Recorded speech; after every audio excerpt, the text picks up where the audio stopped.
Good morning, everybody. Thanks so much for joining me for another Danny Wood Meet Me After Class moment. Today we're talking about the no pressure prospecting call.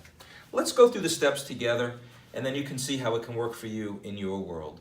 Certainly you want to have an opening with what we call a pattern interrupt. Hi, it's Danny Wood, Sandler training. Does my name ring a bell? Taking that prospect away from what they're typically doing, not acting like a salesperson.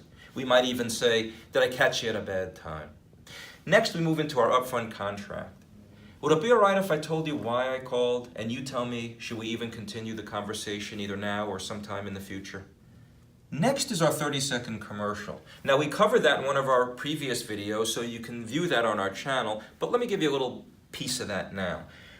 You want to have a nice stroke. We deal with successful companies. They have good people. They're growing year after year, but for whatever reason, they're concerned because their folks don't have enough new conversations on a consistent basis. Or maybe they do, but they're feeling anxious because they're not closing them. And the sales cycle is getting longer and longer and they really don't know what to do about it. Or maybe they're feeling pressure because their business has been commoditized and everything's price, price, price. Then you have a nice hook question. I don't suppose any of that's relevant to you in your world, Mr. or Mrs. Prospect.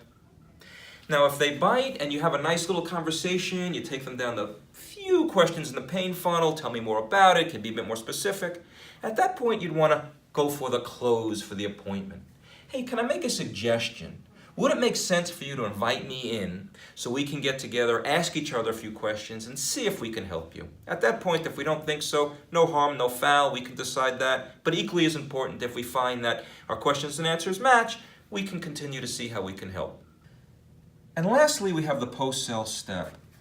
What you want to do when you set that meeting is to lock it in to prevent the back out. So you may say something like, Mr. or Mrs. Prospect, do you see anything that'll come up between now and then that would force you to cancel the meeting?